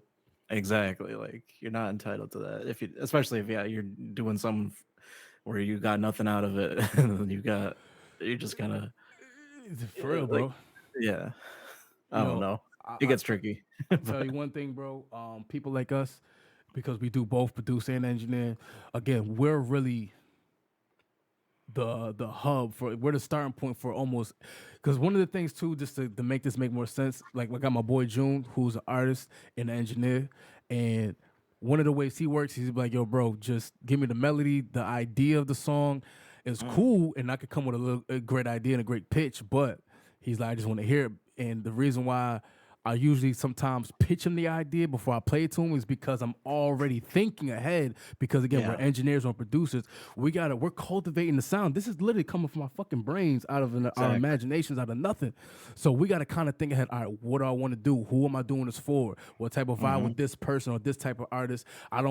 It could be 10 artists of one particular vibe. So I got to be able to kind of fulfill 10 people's requests, Ideas. Yeah. ideas. You get what I'm saying? So how do you feel about that, bro? Like, when you have so much creativity you have to provide, you know what I'm saying? Yeah. I mean, it also depends on your relationship with that artist, but That like too. That if too. they're open to your ideas, you just show them whatever you're thinking, and then if it works, it works. If it doesn't, you can't. I can never. I try not to get too attached to my own ideas. Like if Mm. like I'll always like audition it for I them. think I think that's important for us to remember. Don't get Yeah, attached to your don't get too attached to your own ideas. That was a very big gem, bro. Very big yeah. Like gem. you want to be open to a little bit of not even criticism, but just like input of different ideas. Because you never know Mhm. what you might end up creating something even cooler that you weren't even thinking about. Yo, for real, for real. And I love coming back to beats that I might have, let's say, started. Remember, we're talking about skeletons. And Beats then too. Yeah. we're coming back to it. And then now it's like a whole different vibe or idea that I got for this mix or Mhm. this edit or this beat or whatever the case may be. You get what I'm saying? Because sometimes we gotta live life in order to get the inspiration to want to create it this way. You get what I'm Like saying? you know you have a good idea there, but it's not fully executed, and then you might come back to it like like a month, couple months, a year later, and be like, oh, I could just take that idea and just do this with it now, or Right. like You might have learned a new technique. You might have, like I said, lived life to where it's like, let's just say if you were mixing music for the club, sonically you can get it right, maybe, right? But then let's say if you really started going to the club more, really learning and feeling like how people react to the music per se, right? Now, when you go back to, let's say, mix another song for the club, no, the kick has to hit this way because I seen when this kick was hitting in the club, Right. the people was vibing, dancing a certain way. So I got to make sure, you know what I'm saying, bro? Yeah, I yeah, yeah. personally had to go through that to where it's like, nah, this engineer shit ain't just textbook. This is, I had to live real life certain time. Well, producing too, bro.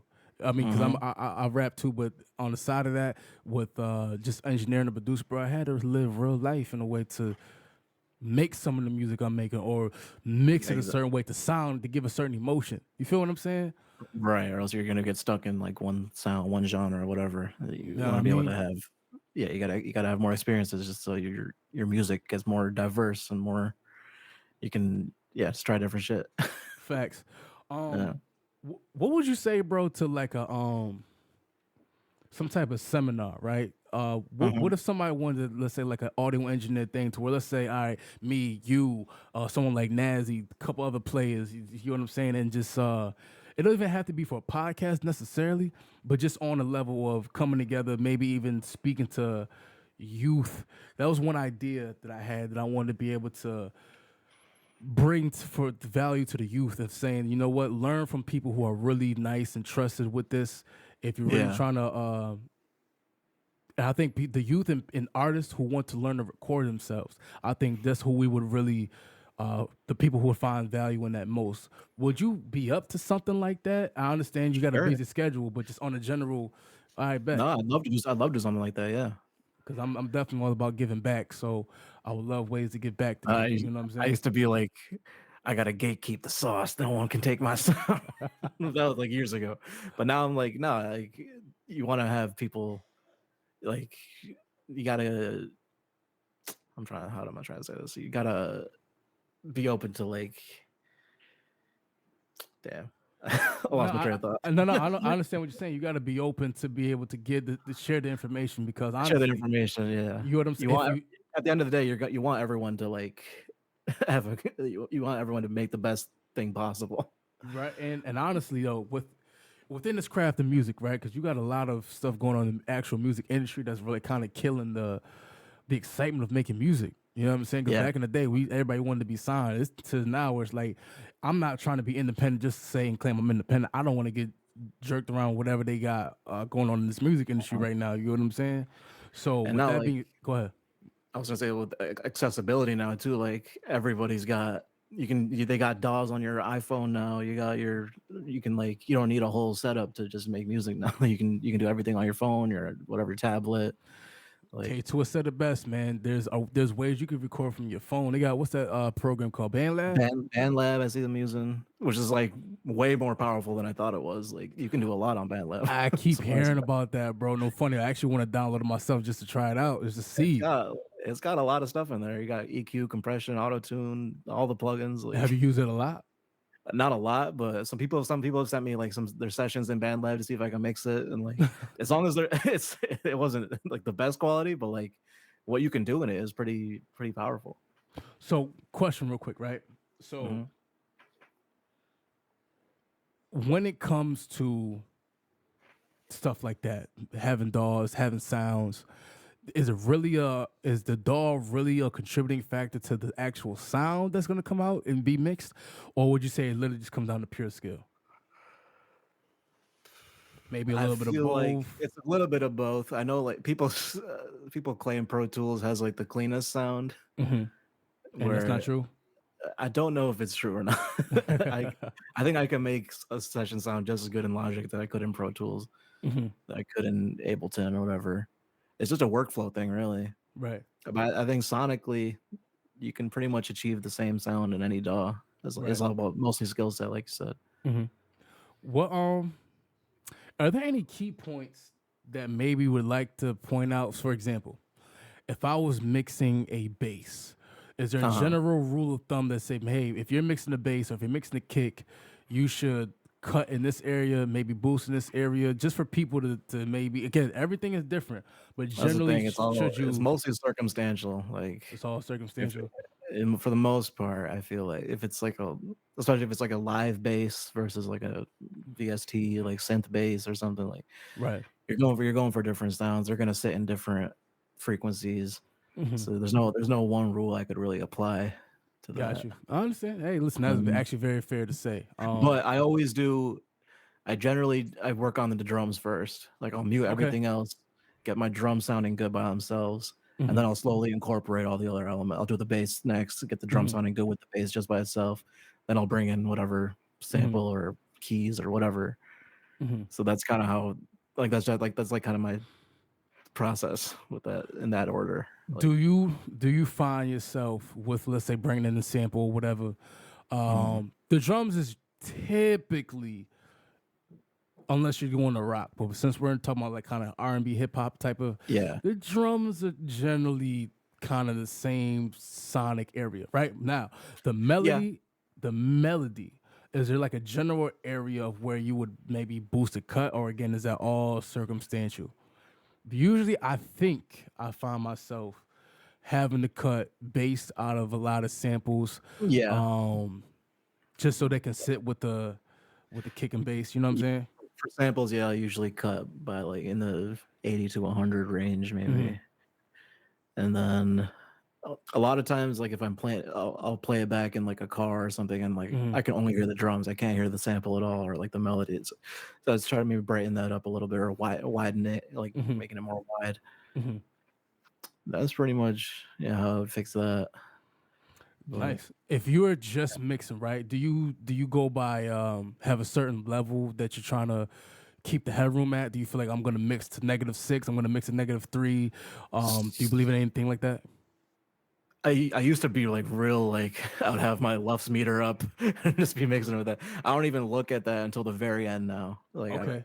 As long as I got a sound, as long as it's not clipping, I got maybe like at least like 2 dB of headroom or something around that area. Mm-hmm. Then I'm usually good. But I never like even when I'm mastering, I'm never checking the LUFS until the very very very end, Mm-hmm. and then I'll see where I'm hitting. And if it's too much, then I'll back off or whatever. So, and that's But fire because because then I'm the you same get way. stuck. You get stuck like just chasing a loudness when you don't. Sometimes you don't even need to. Like Yes, yes. Talk that shit, man. Yes. yeah, or like And a lot of times you just gotta turn a vocal up instead of compressing the whole track. Like you don't got. but you know what though? That's something that people need to understand too. When and when not to process something. You know what I'm Mm, saying? That's a very yeah, that important too. thing because one of the many mistakes I've made it so many times was over processing shit. I got, you know how like, and they say in the EQ, you know how like they'll show like 1,000 little notches in Pro EQ to show you're a noob, Yeah, and yeah, then over on the other Pro side, he's got this one big dip or some shit. I was right. the guy for so long that had all those little notches, bro. That it would look so ugly on the EQ curve that I was just like, yeah, what the fuck was I thinking? Like, you Like know what you're I'm cutting saying? things that don't need to be cut. Or You see like what I'm saying? But I'm thinking that it does because, for example, I'm thinking, all right, if it's muddy here, it's got to be this, it's got to be that. Word. Or mhm. if it's low, if it's not being heard, sometimes, bro, which, all right, so here's one of my biggest obstacles, which sounds like it should be the easiest, is balance, bro. My thing is it's been balanced. It's just turning things up, turning it down. There's a good, you get what I'm saying, bro? Mhm. And it wasn't until forget which engineer I was watching, and I gained more confidence. Like, you know what? Let me get back into just focus on my balancing, bro, because that's got to be it. Because Yeah, I've got all the like we talked about. I got the ozone plugins. I got all the quote unquote tools that you could right. professionally need. And why is it that, for example, maybe my mix sounds good, but it's taking a little bit longer to get there? Or why is it this and why is it that? So I think balancing was the only thing that I needed to really, really go back and focus on. Almost backward engineering. You know what I'm saying? Pretty much, yeah. And even like doing it all in headphones too can throw you off. Something like your vocal might sound nice and loud in the headphones, and you play it on speakers, it doesn't translate. Mm.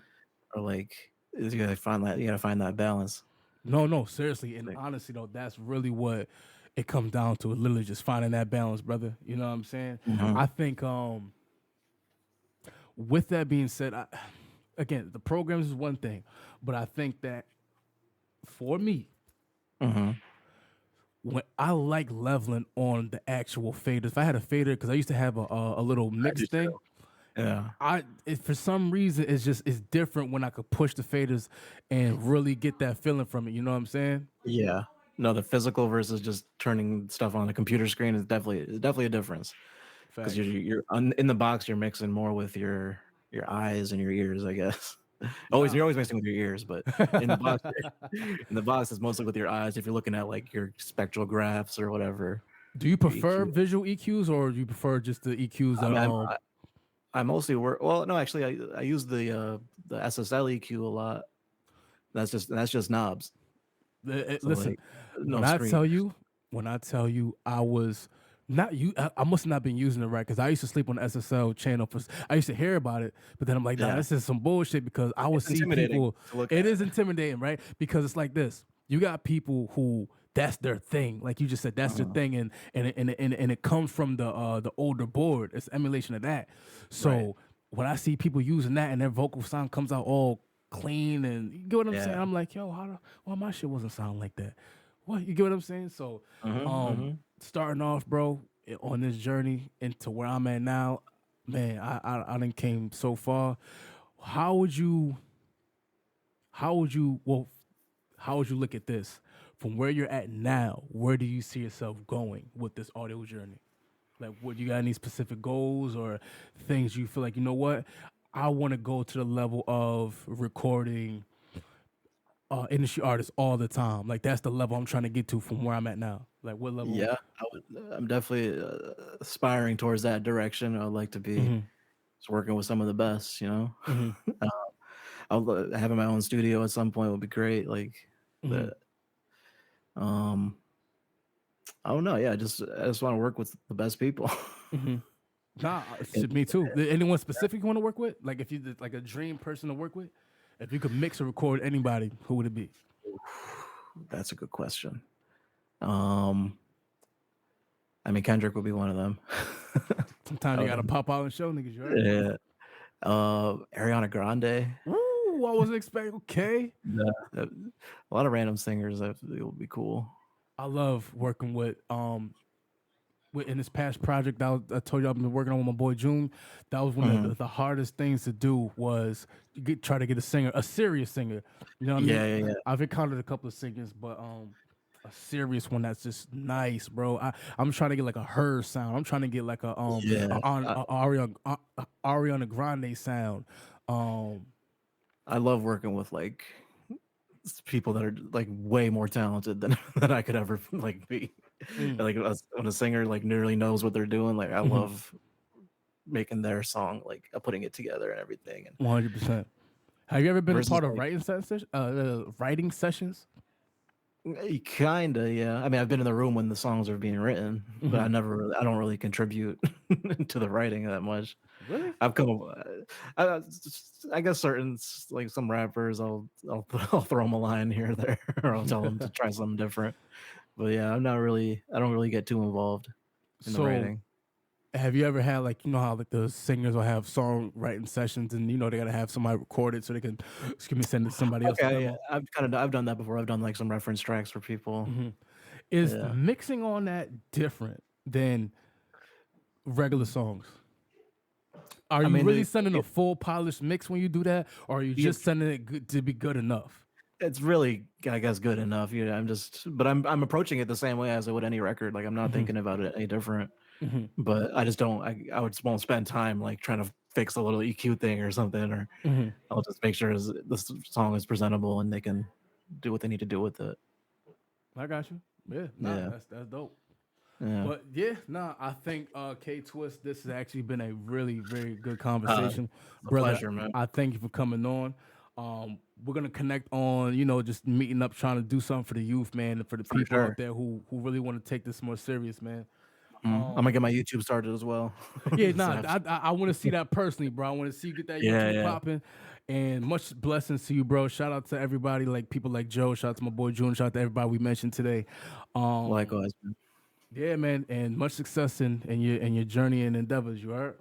Just appreciate you, bro. Yes, sir. This has been the OVRDUB podcast, and we out.